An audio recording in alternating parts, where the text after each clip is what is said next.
pour manifester son mécontentement. Le peuple n'est pas content de cette proposition cavalière.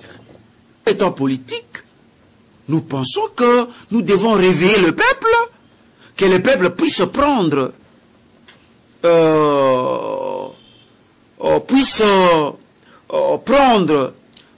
le pouvoir qui lui appartient, puisque le peuple a le pouvoir d'empêcher que cette loi, cette proposition de loi soit tirée.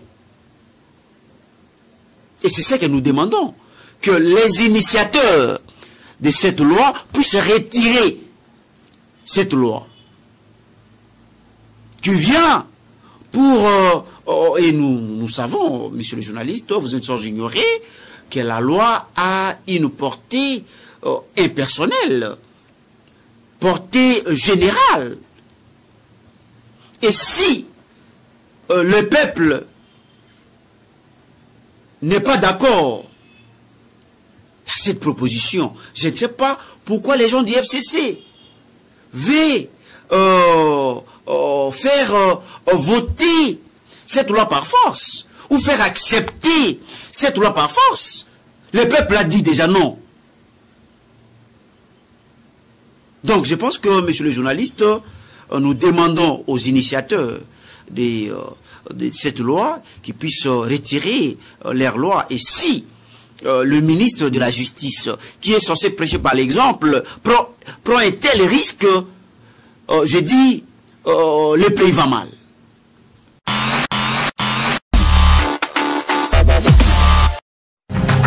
Radio Bissonyonso Congo, RDC, une chaîne au cœur du monde. Bonjour, messieurs les journalistes. Alors, l'actualité oblige. Hier, c'était la 37e réunion du Conseil des ministres. Alors, pendant que le Conseil des ministres se tenait, toute l'opinion avait suivi que la réunion a été suspendue. Alors, les 3 textes ont été dûment déjà connus au niveau de l'Assemblée nationale, mais les conseils notent que c'était sont inopportuns, mais ils laissent la poursuite au niveau du Parlement, l'examen de ces 3 textes de proposition de loi de Sakata et Nina. Dites-nous, maître, quelles seraient les conséquences politiques juridiques? Merci, messieurs les journalistes. Avant de commencer, je voulais d'abord saluer tous ceux qui nous suivent à ces moments. Messieurs les journalistes, pour répondre à votre question, je dirais ceci.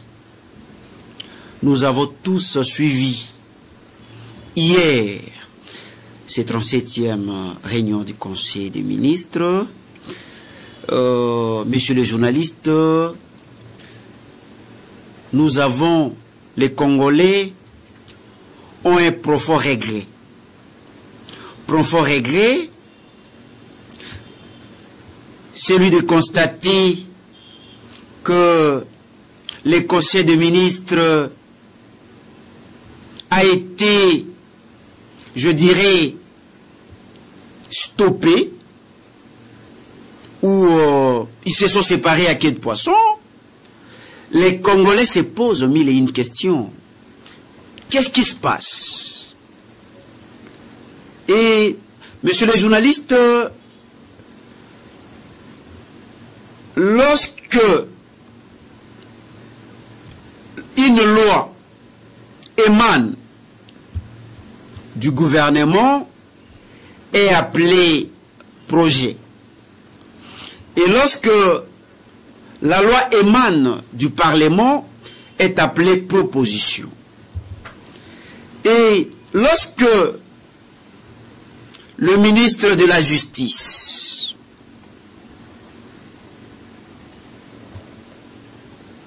vient, s'amène avec une proposition de loi pour que le gouvernement puisse donner son avis ou puisse examiner en Conseil des ministres, l'opportunité ou l'inopportunité de la loi proposée par les élus du peuple, messieurs les journalistes, en suivant votre question, vous avez dit le gouvernement, ça veut dire tous les ministres, premiers ministres, président de la République, après examen, en suivant votre question, ils ont dit qu'il y a une opportunité. Messieurs les journalistes, ce que les Congolais doivent retenir, qu'une loi n'est pas proposée pour plaire à quelqu'un. La loi est proposée, ou les lois est proposée, lorsqu'il y a urgence et nécessité. On peut se poser une question très simple. Est-ce qu'il y a urgence, est-ce qu'il y a nécessité pour qu'une telle loi, ou de telles lois que moi je qualifie suicidaires, soit proposée? Je dirais non. Il n'y a pas d'urgence. Messieurs les journalistes, pas plus tard qu'avant-hier, j'étais dans une émission, je dis qu'il n'y a pas urgence, il n'y a pas nécessité. Monsieur honorable Minakou et mon éminent professeur Sakata pouvaient retirer leur proposition suicidaire. Heureusement, le gouvernement aussi a dit la même chose, qu'il n'y a pas opportunité, il n'y a pas urgence, il n'y a pas nécessité pour que cette loi soit proposée. Déjà, le peuple congolais est satisfait du fait que la justice congolaise devient petit à petit indépendante. La justice de mon pays commence petit à petit à devenir indépendante. En quoi? Sur base de quoi? Le ministre, sur base de quoi les élus du peuple, les deux élus du peuple vont proposer une loi pour dire que le ministre de la Justice puisse avoir une mainmise sur le magistrat du parquet, sur le magistrat. Messieurs les journalistes, si le gouvernement demande au Parlement de continuer à examiner le bien fondé, c'est tout simplement, puisque le Parlement sait que c'est au niveau du Parlement où on vote les lois. Le gouvernement ne veut pas, messieurs les journalistes, mettre un frein sur un pouvoir totalement indépendant, le pouvoir législatif. C'est le pouvoir législatif qui a qualité de voter, de discuter sur une proposition de loi. Raison pour laquelle le Parlement ne veut pas piétiner le pouvoir législatif, ne veut pas aller à l'encontre du pouvoir législatif. Allez, nous à notre niveau, nous disons qu'il y a une opportunité. Mais vous, Parlement, essayez d'examiner. Si vous trouvez que, puisque le gouvernement sait qu'il y aura un moment où après avoir voté, le président de la République doit promulguer. Le gouvernement, dans sa sagesse, peut dire, continuez à examiner. Nous allons entendre le moment opportun où on peut, où le chef de l'État peut refuser de promulguer. Donc, monsieur le journaliste, je pense que j'ai répondu à votre question. Eh bien, merci. Parlez-nous un petit peu, seulement dans ce 37e réunion du Conseil des ministres, le Conseil, justement, note l'initiative du VPM, ministre de Justice et des Gardes des Sceaux. Il note que son initiative est personnelle. Vous avez suivi avec nous que voilà, il y a déjà un document, une lettre du ministre qui circule déjà sur la toile, notifiant déjà l'Assemblée nationale par rapport à ce contexte. Dites-nous, cette initiative personnelle, enfreint à la loi, c'est une infraction? Expliquez un peu que nous puissions comprendre. Merci, monsieur le journaliste. Si le gouvernement dit que c'est une initiative personnelle du ministre de la Justice, je dirais, mais pourquoi le ministre de la Justice a eu peur comment dirais-je, soumettre cette loi au Parlement? Il pouvait aussi, puisque ce n'est pas interdit, il pouvait aussi, un membre du gouvernement peut soumettre une loi à l'examen au niveau du Parlement. Si c'était son initiative, pourquoi il n'a pas lui-même soumis cette loi à l'examen? Je pense que, monsieur le journaliste, lorsqu'on dit que c'est une initiative du ministre de la Justice, je dirais que c'est une initiative cavalière et tarabiscotée. Pourquoi je l'ai dit? Puisque si nous essayons, nous juristes, si vous essayez d'analyser, ou si nous essayons d'analyser cette loi avec une attention soutenue, vous allez voir que le ministre de la Justice s'octroie beaucoup de pouvoir sur les magistrats. Et c'est gravissime. Le ministre de la Justice, qui appartient au pouvoir exécutif, veut empiéter sur le pouvoir judiciaire. Et c'est gravissime. C'est tellement grave. Vous êtes sans ignorer que la République démocratique du Congo a opté pour la séparation du pouvoir. Nous avons suivi Montesquieu qui a instauré le principe de la séparation du pouvoir. Nous avons le pouvoir législatif, nous avons le pouvoir exécutif et le pouvoir judiciaire.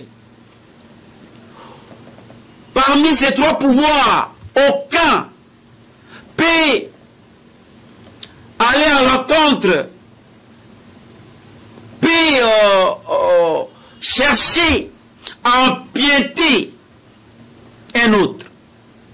Et lorsque le ministre de la Justice, qui appartient au pouvoir exécutif, fait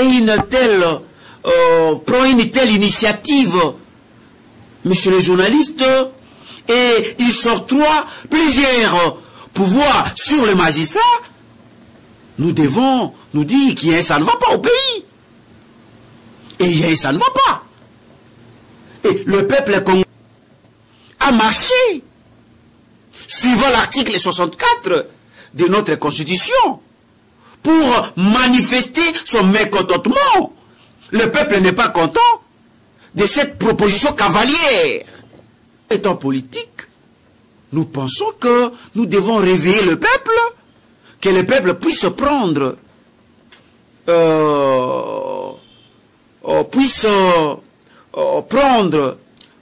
le pouvoir qui lui appartient, puisque le peuple a le pouvoir d'empêcher que cette loi, cette proposition de loi soit tirée. Et c'est ça que nous demandons, que les initiateurs de cette loi puissent retirer cette loi. qui vient pour... et nous savons, monsieur le journaliste, vous êtes sans ignorer que la loi a une portée impersonnelle, portée générale. Et si le peuple n'est pas d'accord à cette proposition, je ne sais pas pourquoi les gens du FCC veulent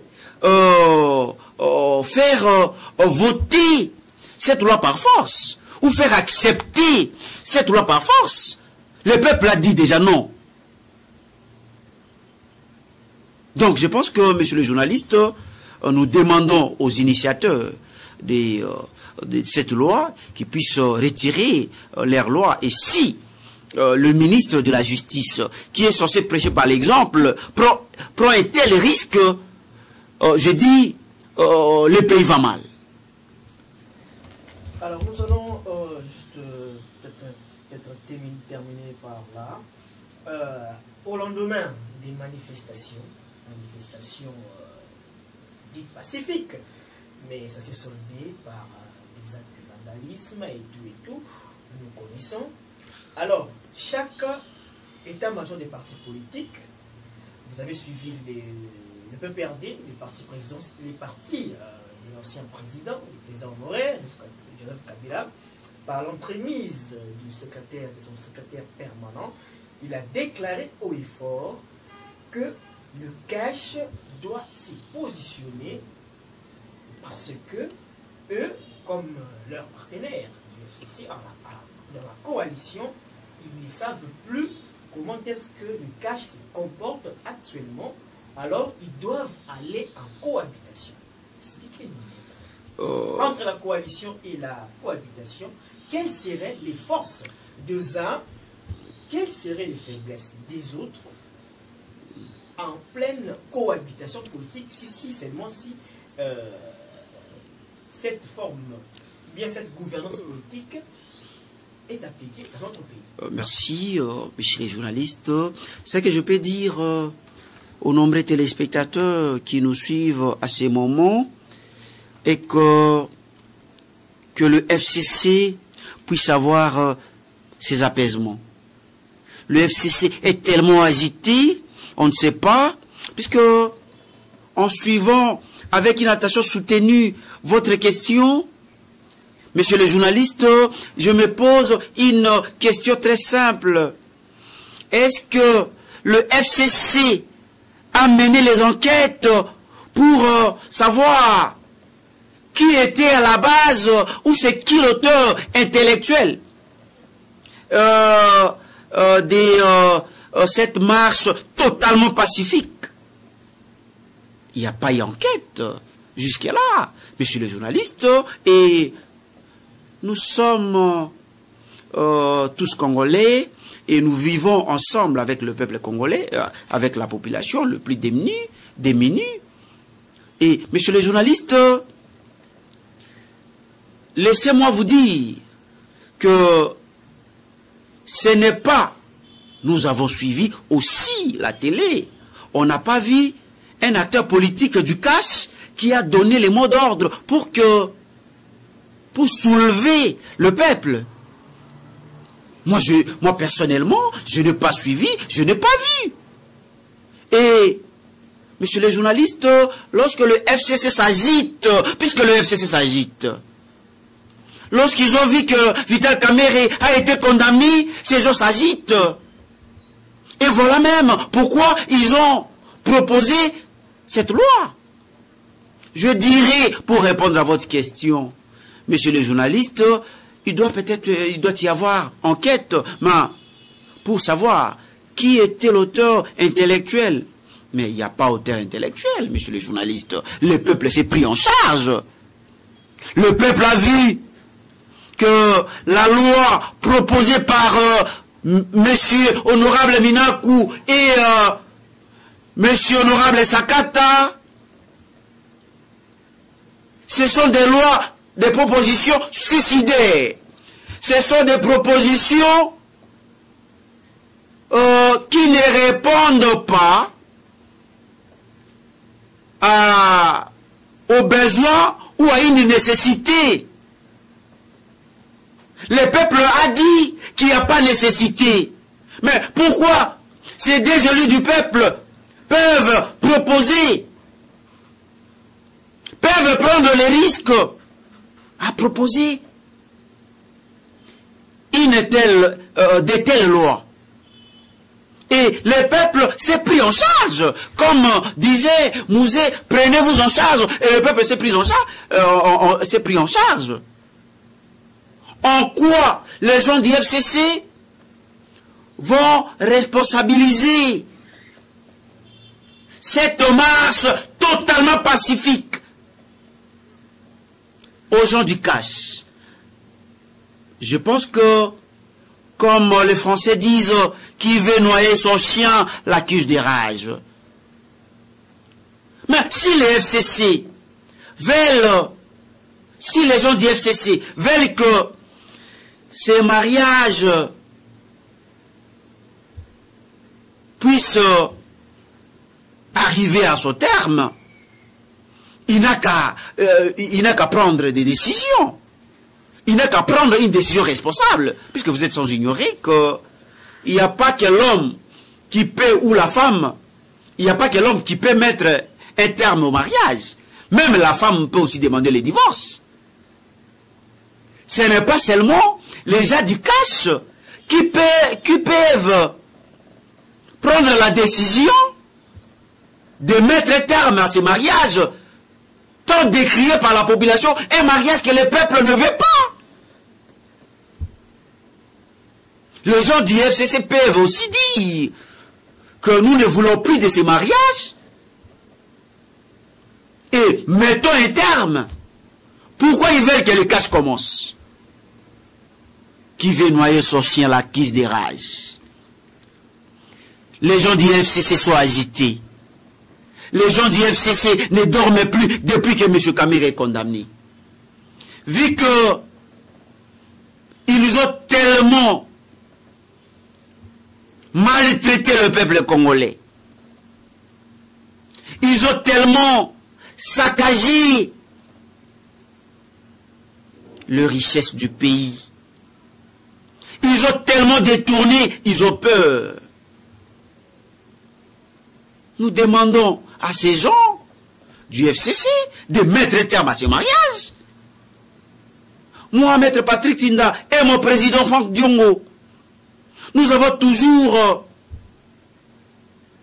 voulu la rupture de ce mariage contre nature, que nous avons qualifié de mariage contre nature. Un mariage anti-peuple.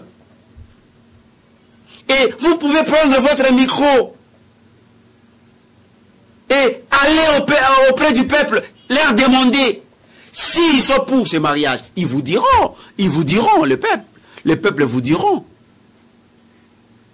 que nous ne sommes pas, nous ne sommes pas pour ce mariage.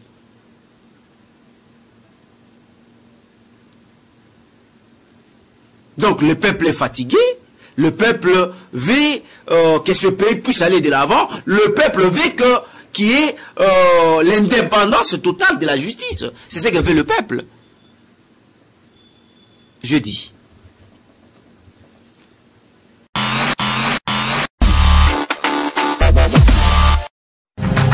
Radio Bissonyonso Congo, RDC, une chaîne au cœur du monde. Vous êtes sur la radio Bissonyonso Congo RDC.